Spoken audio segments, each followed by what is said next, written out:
What's up everyone? Today I'm going to be showing you kind of just a walkthrough on how I made this weird ambient hard rock type of beat. I wouldn't really say this is like hard rock, but it's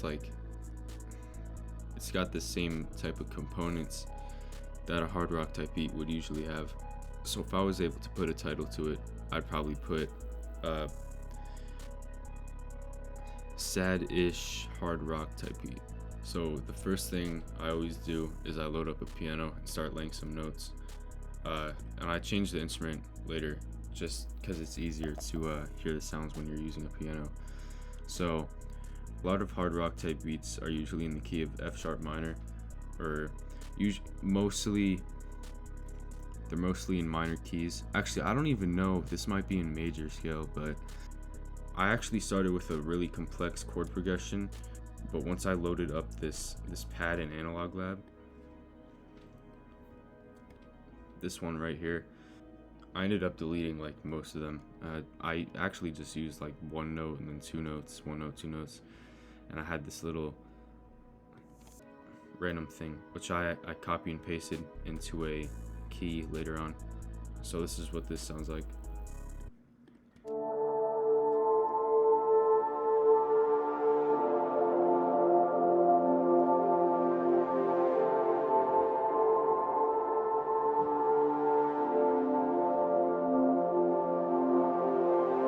You know, you're really just gonna want to go with some very heavy ambience with these. The second thing I did with this was just add those plucky things you saw from before. In this, I added it into a key, I reversed the pattern, and then I exported it out and then reversed the audio file, which then created this.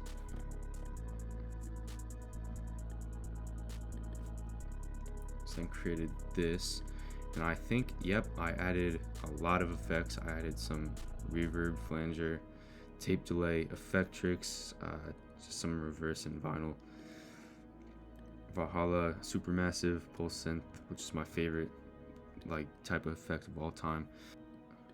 What this sounds like is just like this.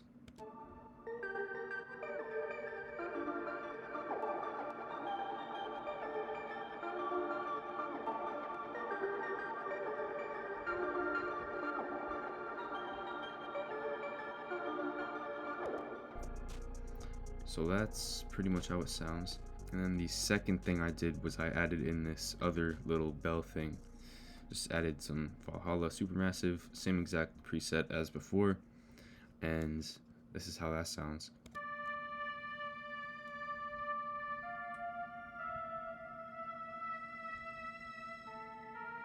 Again, just some basic EQing, cutting out a lot of the mid-range. The next thing I did was I added these bongos, which shout out to Deadboy Aiden for putting me onto this. It's really cool. This is what that sounds like. Also just added some more EQ on it. And that's what it sounds like.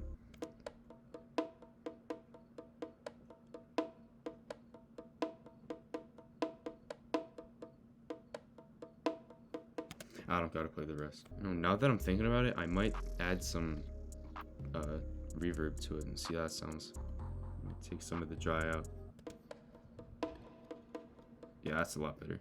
The fourth thing I did, I think it's fourth, was I added these vocals, which actually right here, what I did is right here I added these vocals from Arcade. Just like this is what that sounds like.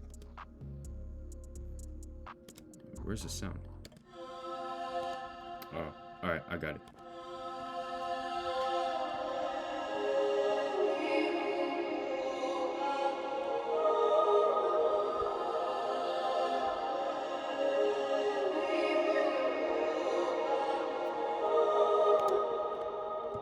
So what I did was I just exported it out, and later on, when I finished the beat, I just pitched it down 3 cents because it sounded cooler.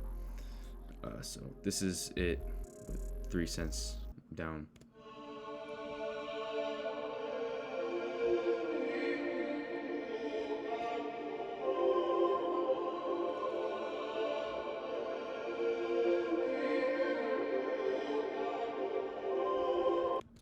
So usually I just add tremolo to it so it pans left to right.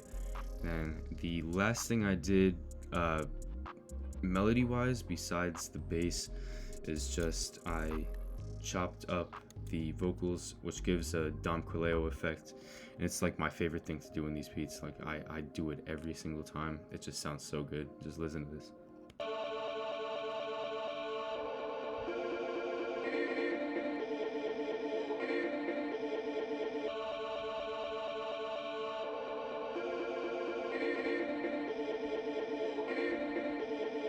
So the last thing I gotta show you with the melody thing is the bass, which is, I pretty much do it in everything.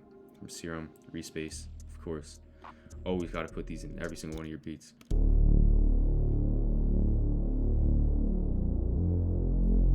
Yeah, so adds a lot of texture to it with that low end.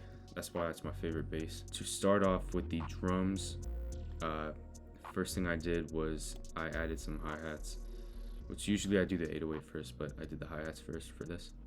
That's how it sounds like.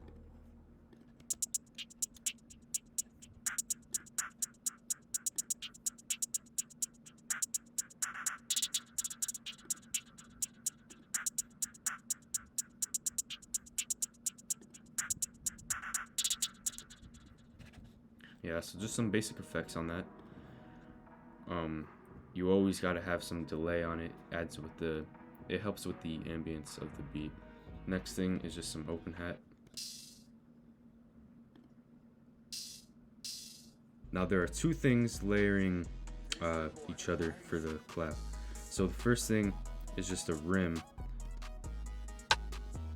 but the reason why is because in the clap, since I have it pitched down 12 cents, so it sounds like this. Also with some Valhalla Supermassive. Just this is my favorite reverb right here. But the reason why it needs the rim is just so it has some more high end. And usually with these type of beats, you should always have some reverb on like probably 30% of the drums that you have. So this was sounds like just layered together. But the next thing is just the accent snare. It's pretty basic. It's also a snare, just pitched down 12 cents. Oops. Yep. So this is what it sounds like. I'll play it with the clap too. So that's what that sounds like. And then next we have the 808, which is the Penthouse Shorty. 808 was one of my favorite 808s ever.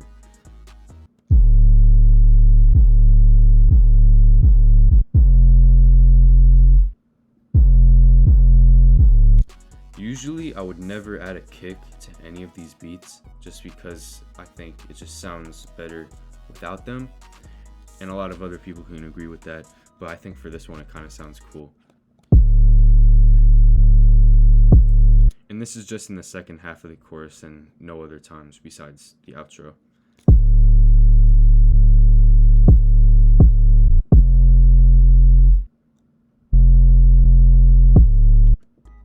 Yeah, so that's that. So that's mostly the entire beat, the melody and drums together. The last thing I just want to show you guys is the arrangement I did with this beat. So I kind of just started off with a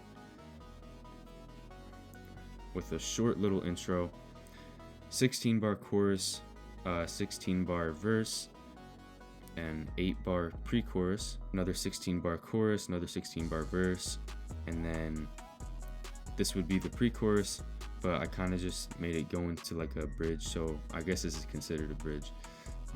And then this is the outro. So that's that. Appreciate you all watching this video.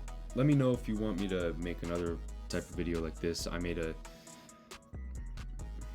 Isaiah TG tutorial, sort of like this, but just like way more ambient and like empty. So if you want to go watch that, that'll be in the description. Also, I'll have a playlist on tutorials in the description as well. So yeah, that's pretty much it. I appreciate you all joining me, and I'll see you all in the next tutorial.